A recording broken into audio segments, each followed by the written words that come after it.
સુરત અમરોલી વિસ્તારમાં રહેતા યુવકને રેલવેમાં નોકરી અપાવવાના નામે 47 લાખ રૂપિયાની ઠગાઈ કરનાર ભેજાબાજોની અમરોલી પોલીસે ગણતરીના કલાકોમાં ધરપકડ કરી જેલના સળિયા પાછળ ધકેલાયા હતા। આ ગેંગે લોકોને રેલવેમાં લોકો પાયલટ તરીકે નોકરી અપાવવાનું વચન આપીને લાખો રૂપિયાની છેતરપિંડી આચરી હતી। પોલીસે અમરેલી વિસ્તારમાંથી વિવેક કુમાર ચૌહાણ અને રવિ ચોટલિયાની ધરપકડ કરી છે। આ ગેંગ સામે ફરિયાદી વિરાજ ચોટલિયાએ ફરિયાદ નોંધાવી હતી। તેમની ફરિયાદ મુજબ ઠગબાજોએ તેમને રેલવેમાં નોકરી અપાવવાના બહાને ટુકડે ટુકડે કરીને કુલ રૂપિયા 47,36,000 પડાવી લીધા હતા। વિશ્વાસમાં લેવા માટે આરોપીઓએ ફરિયાદીના નામે રેલવે વિભાગનો નકલી નિમણૂક પત્ર પણ બનાવી આપ્યો હતો। પોલીસની તપાસમાં વધુ ચોંકાવનારા તથ્યો સામે આવ્યા છે।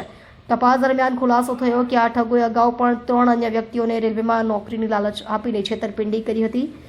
3 પીડિતો પાસેથી તેમણે કુલ રૂપિયા 54,75,000થી વધુની રકમ પડાવી લીધાનું તપાસમાં સામે આવ્યું છે। વિરાજ ચોટલિયા નામના અમરોલી ખાતે રહેતા એક ફિઝિયોથેરાપિસ્ટને રેલવેમાં નોકરી અપાવવાની લાલચમાં કેટલાક રૂપિયા તેની પાસેથી મેળવેલ હોવાની હકીકત પોલીસ સ્ટેશને જાણ થતાં અમરોલી પોલીસ સ્ટેશન ખાતે ગુનો દાખલ કરવામાં આવેલ। આરોપીની તપાસ કરતાં 2 આરોપી સમગ્ર બાબતમાં સંકળાયેલ હોવાની માહિતી મળેલ, જેમાં વિવેક ચૌહાણ તથા રવિ ચોટલિયા નામના 2 આરોપી આ બાબતમાં સંકળાયેલ હોવાની માહિતી મળેલી।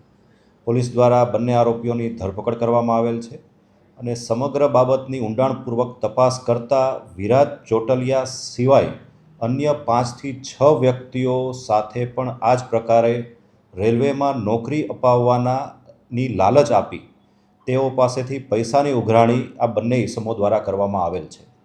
આરોપી વિવેક ચૌહાણ 2018માં રેલવેમાં કોન્ટ્રાક્ટ બેઝિસ પર નોકરી કરતો મુંબઈ ખાતે, અને આ રીતે પોતે રેલવેમાં હોવાનું અને રેલવેમાં લોકો પાયલટ તરીકે હોવાની ખોટી માહિતી પોતાના વર્તુળમાં ફેલાવેલ તથા સગા સંબંધીઓ અને તેના મિત્ર વર્તુળમાં પોતે રેલવેમાં લોકોમોટિવ પાયલોટ છે અને રેલવેમાં સારી એવી ઓળખાણ ધરાવે છે તે પ્રકારની જાહેરાતો કરી નોકરીની જરૂરિયાતવાળા લોકોને તેણે લાલચ આપેલી।